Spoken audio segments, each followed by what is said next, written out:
E aí começamos uma outra parte, que é a explicação da parábola. Como é que isso vai se dar? Vemos no versículo 10. Quando ficou sozinho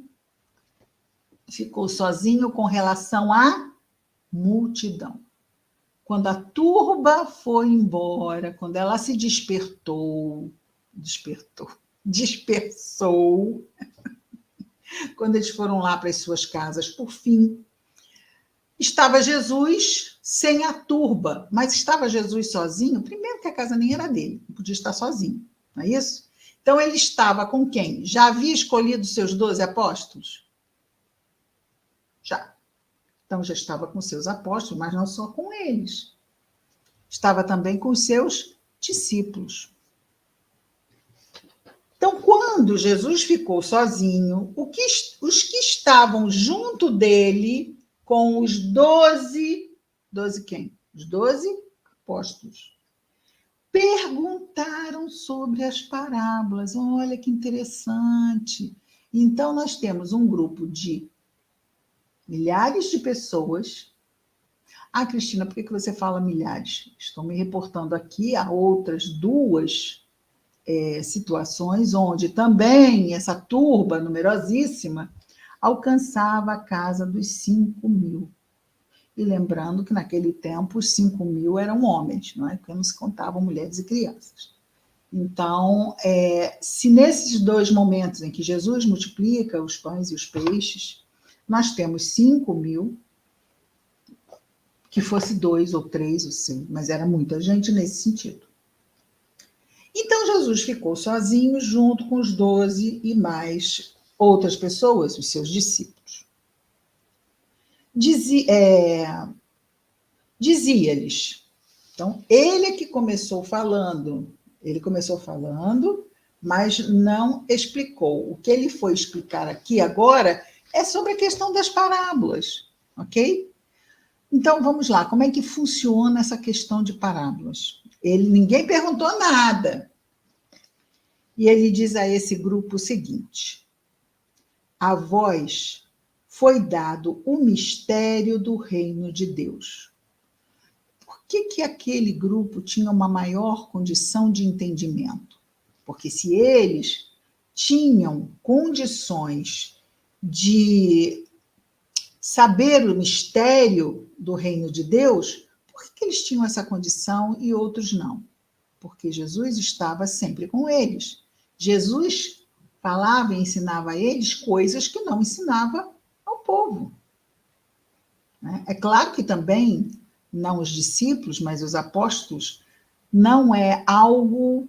Sabe quando nós começamos a ler, alguns de nós, ou já ouvimos pessoas sobre isso, que começam a ler o livro dos Espíritos e falam assim, mas eu acredito nisso. Mas eu já sabia disso. Então já há uma bagagem que trazemos de existências passadas que favorecem, muitas vezes, esse nosso maior entendimento. Aquele grupo já tinha uma bagagem, não foi escolhido assim, Jesus passou por ali, Mateus, nunca tinha percebido aquele espírito. Até parece, mas tudo bem, vamos nessa linha. E aí, vem cá, eu tenho que juntar 12. Então, pegou você. Não. Isso já foi o quê? Preparado com muita antecedência no mundo espiritual. Isso é a nossa encarnaçãozinha de espíritos imperfeitos que somos.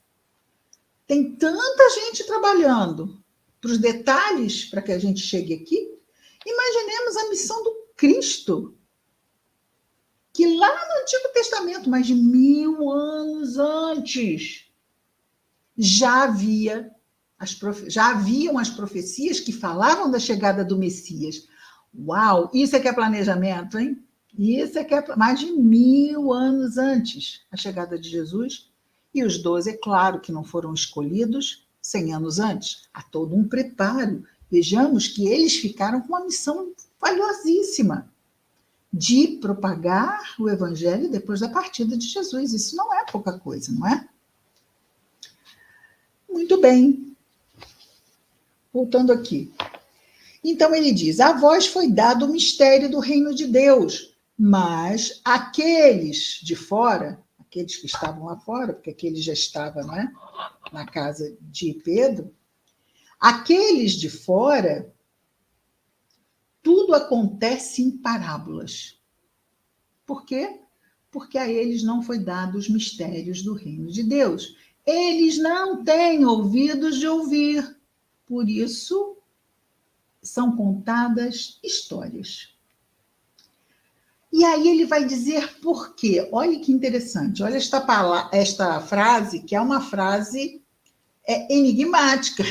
Sim, não faço entendimento. Ele diz assim. E isso acontece, então, ele conta em parábolas, para que olhando, olhem e não vejam. Então, eles estão escutando uma história de um semeador com seu semear e a reação da terra, que recebe essas sementes, e eles não percebem o conteúdo moral que tem aquela história. Então, eles olham e não veem. Estão vendo ali a mensagem espiritual, eles olham para a mensagem, mas não veem a mensagem. Eles conseguem apenas ver a história. Mas vejamos, naquele exemplo que eu dei do agricultor que vai para casa, então ele faz incursões muito básicas às vezes, pode fazer, ou pode ter feito muitos no decorrer do tempo, das histórias com seu dia a dia, das histórias com seu dia a dia. Então ele diz, para que olhando, olhem e não vejam. Ouvindo, de novo o verbo ouvir, olha. Ouvindo, ouçam e não entendam. Mas isso não é de propósito, eles não entendem porque ainda não têm condições de entendimento. O que não quer dizer que não possam receber a palavra. Certo? É necessário que recebam, como, por exemplo, se nós vamos falar para adultos, vamos levar a palavra a nível dos adultos. Se nós formos evangelizar, trabalhar com as crianças, vamos levar a mesma palavra no nível das crianças. Jesus estava levando a palavra ao nível de espíritos que não tinham condição de entender a palavra espiritualmente falando. Então, eles vão receber, mas ainda não vão ter condição de entender. E aí é o que ele diz: ouçam e não entendam. E depois ele diz: não voltem e lhes sejam perdoados. Ou seja, não voltem não. Vamos imaginar aqui, bem um bom exemplo. Existe uma passagem em que Jesus cura 10 leprosos, certo? 10. Começam a ir embora, Jesus curou, estão curados, começaram a ir embora.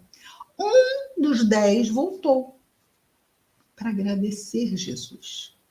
E o que Jesus diz ao leproso, eu digo leproso porque é como é descrita a hanseníase no Novo Testamento, ainda, claro, 2000 anos atrás, diz assim: quando um deles, e apenas um dos 10, volta para agradecer a Jesus, Jesus diz o que a ele? Onde estão os outros?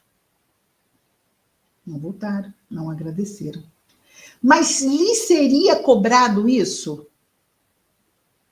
Essa ingratidão, essa ainda estarem tão desprovidos de virtudes básicas, como reconhecer uma ajuda recebida? Não. Por quê? Porque ainda são muito imaturos para fazer vamos dizer assim, como se estivessem meio que desprezando o bem que foi feito. Não. Eles só não tinham ainda essa profundidade na alma. Então, voltando, não voltem, e não voltem aqui pode ser não se arrepender, pode ser não voltar em termos de ter uma atitude positiva diante de uma situação difícil, e lhes sejam perdoados, ou seja, não vai ser cobrado a esses que não têm condições a mesma coisa de outros que tenham condições. Vamos pensar, Se nós estivermos numa sala de aula e o professor der uma prova a alunos do 6º ano, uma prova de 6º ano, é justo? É justo, não é? Porque eles deveriam saber a matéria do 6º ano. Agora, se eu der para uma turma de 2º ano uma prova de 6º ano, eu não posso cobrar a eles respostas que eles não têm como dar ainda. Portanto, eles vão errar, mas vão errar e eu não vou considerar o peso de suas faltas como eu considero aqueles do 6º ano que estão recebendo uma prova de 6º ano.